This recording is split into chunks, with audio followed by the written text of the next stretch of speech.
Wendy Williams returned to TV impossible amid aphasia, dementia diagnosis. Wendy Williams' former producers fear it's impossible the talk show host will ever return to TV following the news she's been diagnosed with dementia and aphasia.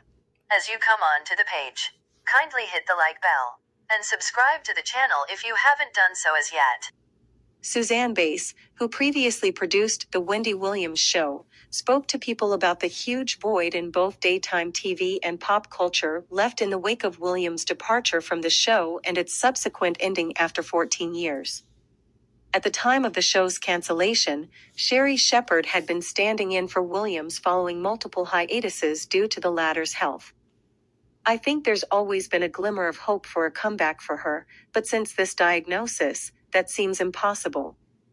It makes me very sad, Bass said of the conditions which affect a person's ability to communicate.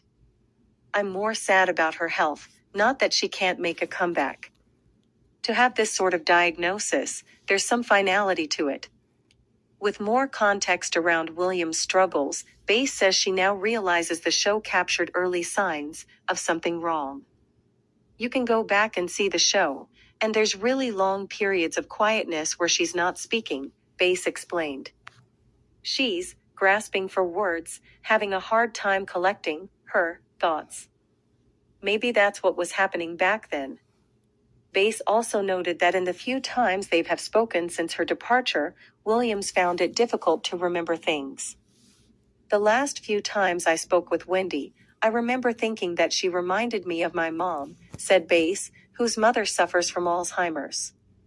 Williams on Friday addressed her diagnosis for the first time, expressing her immense gratitude for the love and kind words, while also requesting privacy.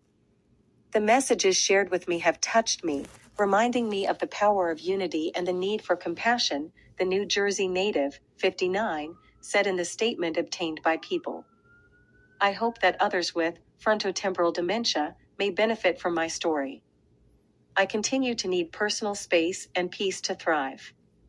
Please just know that your positivity and encouragement are deeply appreciated. Williams' care team revealed her diagnosis in a press release Thursday, just 2 days before Lifetime was set to drop the first part of its Where's Wendy Williams documentary.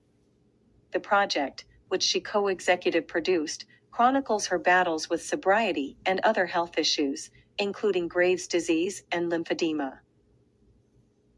On the same day as the announcement of her diagnosis, Williams' court-appointed guardian sued Lifetime's parent company, reportedly to halt the release of the project.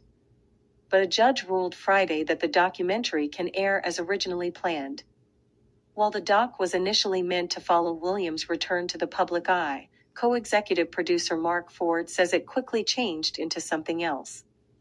We asked ourselves almost every day, is this helping Wendy or is this hurting her? And in the end we felt like it was helping her. This is about the guardianship system and how it can be improved, he told People. Last spring, Williams entered a medical facility with the intention of addressing cognitive issues allegedly connected to her alcohol addiction. She remains there to this day. Her guardian, who has overseen decisions related to her health and finances since May 2022, is reportedly in charge of when or if Williams leaves that facility. According to Today's Show, Williams is staying in a wellness facility, her sister and niece said in the documentary and told People. They said that because of her court-appointed guardian, they cannot contact Williams, but Williams can reach out to them. Former talk show host Wendy Williams is thanking well-wishers for their response to the revelation she has been diagnosed with dementia and ahead of the airing of Lifetime documentary about her struggles. On February 22, 2024, it was announced via a press release that talk show host Wendy Williams had been diagnosed with primary progressive aphasia, PPA, and frontotemporal dementia, FTD. According to the National Institute on Aging, PPA affects a person's ability to speak, read, write, and understand speech. According to National Institute on Aging, National Institutes of Health, there is currently no cure for FTD, and no treatments slow or stop the progression of the disease, but there are ways to help manage the symptoms. Since the end of her talk show, Williams has stayed largely out of the spotlight. In May 2022, she was placed under a legal guardianship and recently she has been staying in a facility to address cognitive issues. As you leave the page, kindly subscribe to the channel And hit the like bell if you haven't done so. Coming on to the channel. Thanks for watching.